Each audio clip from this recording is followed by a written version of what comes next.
welcome to Student Voice. I'm your host, Kyle Orr. On this episode, we'll be talking about human trafficking. Joining us today is Dr. Katheryn Thompson, Professor of Spanish in the Humanities and Fine Arts Division here at Chattanooga State. Thank you for joining us, Dr. Thompson. Thank you for inviting me. I'm pleased to have the opportunity to discuss this conference. So around campus, we can see these posters of a conference coming up entitled Human Trafficking, the Invisible Slavery, which I find a very powerful title there. Whoever's marketing was very good there. But what exactly is human trafficking? Could you tell us like what exactly we're talking about at the conference? Okay. Well, I think we need to make a clarification of terms here. We hear the terms human smuggling, human trafficking. There is a distinct difference. Smuggling is helping someone across national boundaries and nothing more. This is like what the coyotes do on the Southern California border. They take a fee, take someone over the border, drop them off. That's smuggling. Okay. Human trafficking is when someone takes advantage of someone else for their own profit. This is someone who controls their labor, controls what they do, and takes the profit for their work.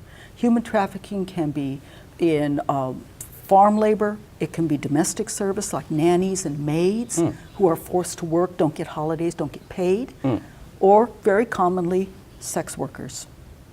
They are controlled by someone else. They are forced to have sex with whoever pays the money, and the person who controls them gets the money. That's human trafficking. Now, we called it the invisible slavery here. You often hear it called the modern slavery. There's nothing modern about slavery. Slavery has always existed. Right. What makes it difficult now for many people is that it's not obvious. It's here in Chattanooga, and the vast majority of people don't even know it's here. Wow. But here it is. So it's a slavery that's existent, but largely, to most people, invisible. Wow, that's impressive. So can you tell me a little bit more about this conference? Who will be there? What's going on this conference? Just the basic who, when, where, what. Okay. Well, the conference is October 26th, Friday. On that Friday, we're going to be starting around noon in the Health Science Center lobby. On that day, we're going to have the definition description of the problem of human slavery in Chattanooga. So we were going to have representatives of the Chattanooga Police, Tennessee Bureau of Investigation, Federal Bureau of Investigation. We have a keynote speaker who I'm not allowed to mention, a high political figure who we hope will be there. Wow, I was really curious about who that would be. Yeah, and we're not allowed to advertise his name, that's the problem. Oh, okay. And also recently I heard from Matthew Bowell, who is the head of the National Human Slavery, Human Trafficking Center, and he wanted to be part of this, and we of course said, please come, because he wants to build better relations between his agency and the local agencies, and supporting a more victim-centric approach to these investigations. And so we said, please come, you can present for us. And you mentioned that was the first day, so what's happening on the second day? Second day, that's Saturday, the 27th, we'll be starting at 9 a.m. with a plenary session also taking place in Health Science Center lobby. The plenary session will be dealing with the issue of complex trauma in the victims of human trafficking and how that can affect prosecution and also impact their recovery from this experience. Because this is a problem of conditioning, almost like brainwashing, where these victims are trained, coerced by force, by threats, by drugs, to be subservient and dependent on this trafficker, to do what that person wills them to do. It's a difficult process for them to then be able to witness against this perpetrator in court, or also to liberate themselves, reestablish their individual identity. So there is a change coming into the investigatory process to make it more victim-centric. Gotcha. Okay. All right, next question. So you mentioned, we're going to have some for the FBI, the TBI, but what is the goal of the conference? Is it just awareness in Chattanooga? You said it's a big problem here, but outside Chattanooga, it's like state of Tennessee or national, global Is there any fundraising with this, or are you looking just for community involvement? What exactly is the goal? Okay, of the goal in this is the first regional conference on this topic. Mm-hmm. And I was very gratified that all these police agencies, all the social agencies that are involved in this fight in Chattanooga, Mm-hmm. send them a little email, would you like to be involved? Yes. The immediate response of all of them wanting to come together Mm-hmm. to share with our students, but also with the broader community, what is the issue of human trafficking here and what can you do about it? Mm-hmm. And that is our primary goal. I'm going to have in each of the folders handed out to the attendees, I'm going to have a little survey. One of the questions is going to be, since you've been to this conference, would you like in the future another conference with a broader focus, national, international? Yeah. We thought at this first conference, keep it local, Mm-hmm. keep it focused, because we have the problem here. We don't have to look all over the place. Right. We need to study what it is here. Yeah, it's right in our backyard. It's closer than our backyard. Could be in our home, could be in our classroom, could be in our church. We might know people who are clients. We might know people who are perpetrators. We might know people who are victims, and yet we don't know Yeah. because we don't know what we're looking for. Well. And we want to change that at this conference. So you're saying there's potential growth to take this conference elsewhere? Yes, this is a potential, but I am going to depend on the opinion of the people who attend. Would they like to see another conference with this broader focus? Now, we have a library research site Okay. for this. We've already built into that research site a lot of local information, but also the links for national and international. It's already there. Yeah. So we have the potential to continue growing that library research site to provide broader information if there is an audience request that we have a conference with a broader reference in the next year or so. Well, I certainly hopefully that does. Hope that it does.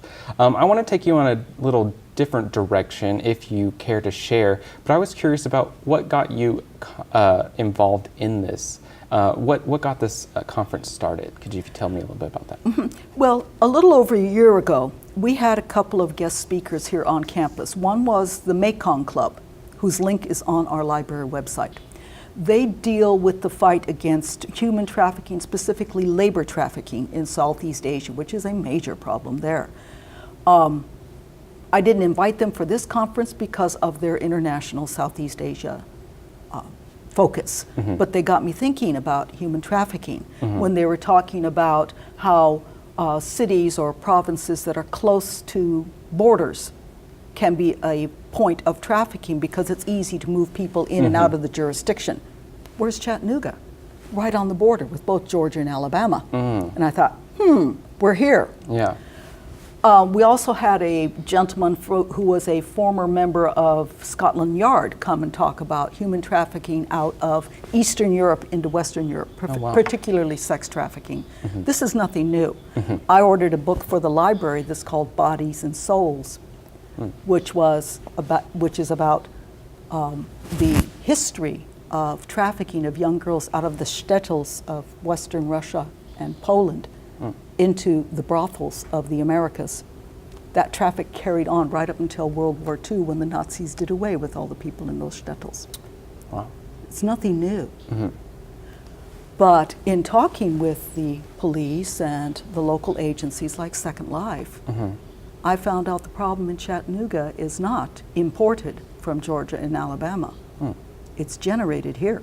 Really? Yes. The perpetrators are here. The victims are from here. The clients are from here. Wow. So it is a local problem. It's generated locally, funded locally, and sadly the victims are all local, the vast majority. And so the focus on Chattanooga is important. We need to know what we can do to rescue these people, to watch out for those traffickers, to keep track of who the clients are, and make it uncomfortable for this business to be going on in Chattanooga. And so learning from those two presentations here on campus and then talking with people around the city, I thought, we need to have a conference on this. We need to get this out in the open. Wow. There's very rarely an article in the newspaper or program on the television that talks about human trafficking as a criminal problem in this city. Yeah, going back to the title, The Invisible Slavery. It's invisible. And as long as it's invisible, the perpetrators can carry on with relative impunity. We want to change that. By the end of this conference, I want people in that room to be well informed about human trafficking in this area. I want them to know all the websites that they can go to, the phone numbers where they can report. And if they're paying attention by the end of the conference, they're going to be really angry. That's what I want. Well, this is I want them to be angry about it. This is all very eye-opening. If people want to learn more or maybe get involved themselves, is there a way they could do that? How could they do that? I know you said this was the first conference, but is there any way they could participate maybe? Oh, yes. Chattanooga State students, faculty can go to our registration site, and it's on all the flyers around town, around the campus. And they can register to attend or to present at that conference for free. They can present. They can present, yes. And this was one of the things that I wanted of this. This is a conference here on this campus. And community college students rarely get the chance to do a research project or a research paper and present that at a conference, at a regional conference. They've got the chance here and now with this conference. I just today sent out a reminder, campus-wide to the faculty, campus-wide to the students. This is coming up. If you're doing a paper or a project, a research project in any class, talk to your instructor. Can you do it on human trafficking? Work with your instructor to make it good enough to present at that conference. Put that on your resume, honey. Exactly. Exactly. But I want students to be involved. And one of my colleagues walked in this afternoon and asked about student involvement. I said, I don't want the students just to be there to man a table or to point people down the hall. No, I want them to be there as participants. They've done this research. They've done this paper. They've done this work. Look what I learned. Look what I think we can do about this. They can present this at the conference. They're sitting at the table. They're not just audience. They're not just audience. They can be at the table. They can be up at the podium showing their PowerPoint and telling the audience what they've learned. Yes, they can. I did not mention earlier, on Saturday afternoon we have breakout sessions.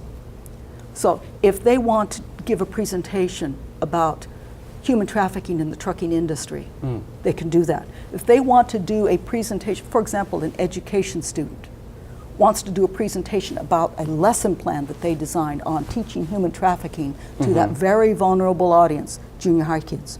No. So it's not limited to... It's not we have 4 different breakout sessions. So if we have a student who wants to design a program to teach their younger brothers and sisters, the children in their neighborhood, the children in their church, how to watch out for a trafficker, they can present their lesson plan and what they're going to teach as a unit in the section on neighborhoods and family protection. They could do this. And get credit in their class working with their teacher doing this research project, but also present it at this conference. Get a twofer. I love twofers. Me too. So that actually was going to go into my next question, which is if there's anything that we didn't cover that you felt that you would like to mention, maybe something I didn't ask about that you would like to reiterate or summarize as we end our show? Well, the intent of this conference is education. To educate the people in the audience, the people on this campus, but also the people in the wider community. What is human trafficking here in Chattanooga? It's not just in other states or in the big cities. It is here. Wow. How do you see it? How do you recognize it? And if you see something that makes the little bells and whistles go off in your head, something's not right here. Who do you call? Yeah, definitely. And that's why I have the human trafficking hotline number on every one of these signs. When the flyers come out at the conference, I'm going to have this phone number. I'm going to have the tip line for the Tennessee TBI. I'm going to have Child Protective Services, State Child Protective Services hotline number there. Did you know anyone who's caught, who's a victim, who's liberated from trafficking, under the age of 18, if they're in the sex trade, they're automatically considered a trafficked individual. So the report doesn't just go to the police agencies, it goes to Child Protective Services. The agencies are trying to get the designation of anyone who's involved in the sex trade, the age limit raised. Because there is an issue in law enforcement of people who are adults. They have to go by what they see. And if this person is acting like a participating accomplice, Gotcha. they are considered legally viable. And the law does not allow the police to really go into how is it that this person got to this point. The police agencies recognize that a couple of years ago this person was probably trafficked into this, but now they're conditioned into Yeah, you were this. talking about the brainwashing. Yes. Yeah. Wow.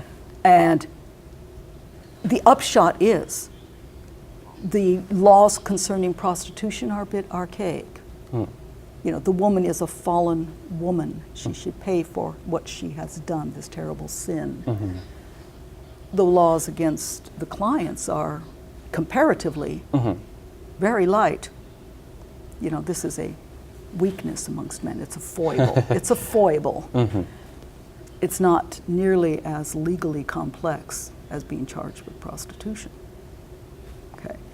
And all of these various agencies are working on that law. Now, the director of Second Life, who's going to be here for that plenary session Saturday morning,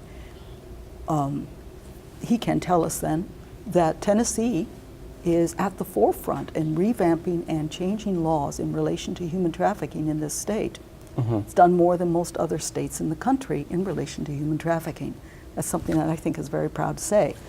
And this is one area yet, the laws on prostitution, that have not been really brought up to date in relation to the latest beliefs and how you can fight against human trafficking. And you said all this was going to be at the conference, Yes. and we're going to be covering a lot more at the conference. I think this was very eye-opening. I want to thank you for coming by to have a conversation with me. And I guess that's it for this episode of Student Voice. For more information about the conference, just head to chattanoogastate.edu/Human Trafficking Invisible Slavery Conference. Be on the lookout for the next episode of Student Voice. Thank you for watching, and have a great day.